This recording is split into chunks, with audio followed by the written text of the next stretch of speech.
I'm Stuart Hill.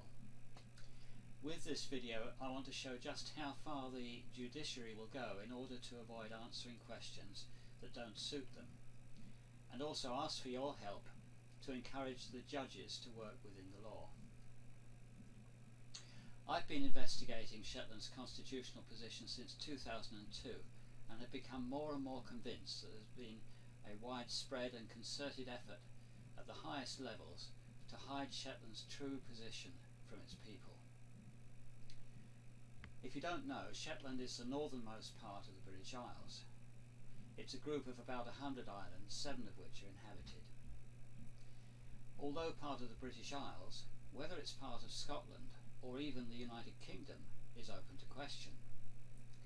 It's almost universally accepted to be part of both, and that's what both governments would like us to believe. But the question has never been tested in the courts. So it's to the courts we must go to get a definitive legal answer, and we should expect to find a judiciary ready to consider the question in an open-minded, impartial manner. Instead, what we find are judges willing to break the law and ignore their own rules in their efforts to avoid the question.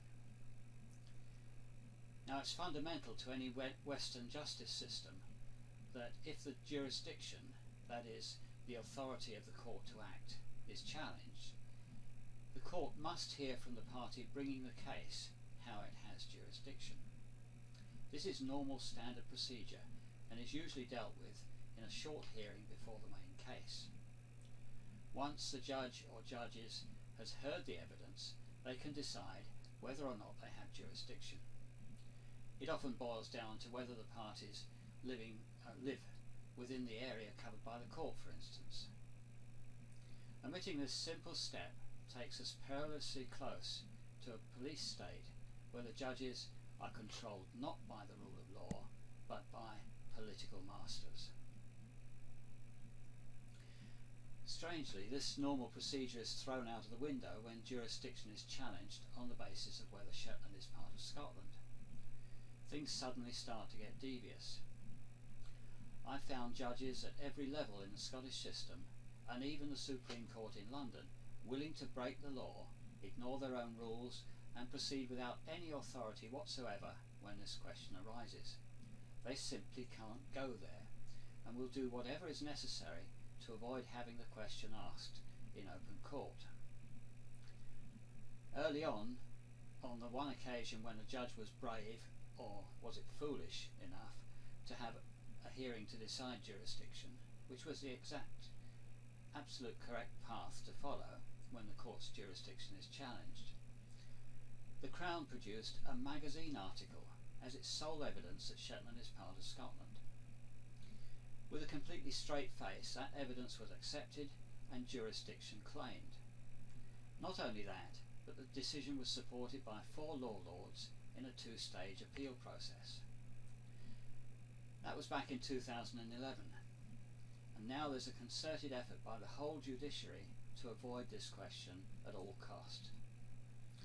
At least it told me the strength, or otherwise, of the Crown's claim. I used to get a good deal of ridicule about my views on Shetland's constitutional position, but that all changed when I published my book Stolen Isles. It is, and you can see it's only £9.95, so there's no excuse not to buy it.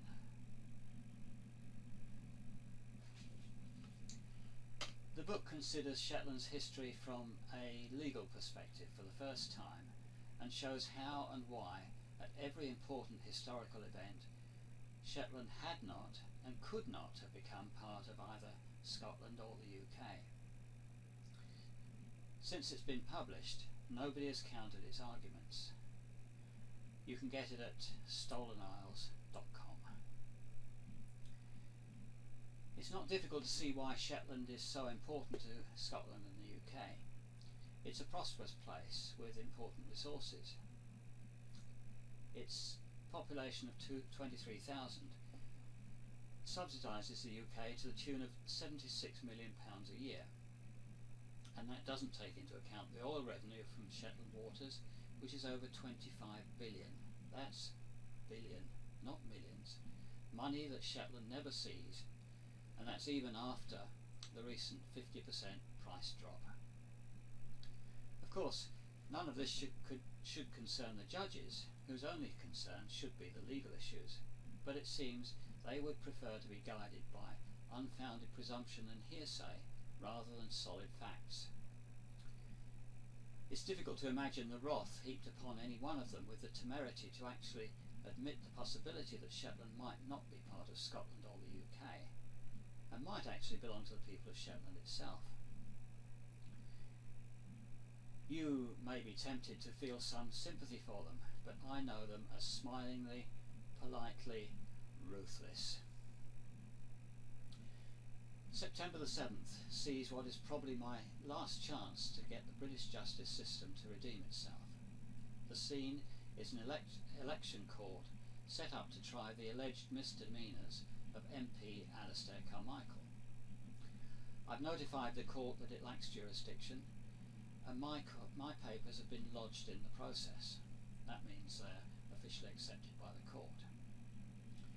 The court has confirmed in writing that only a party can have documents lodged in the process. Therefore, I'm a party with a right to be heard. I freely admit that I've not gone through the normal procedure to become a party, which involves the payment of fees and gives the opportunity to shut the door on me. But I have no interest in the outcome of the case. My interest is in whether the court has the jurisdiction to hear the case in the first place. The court is trying to keep me out, but I intend to make my voice heard.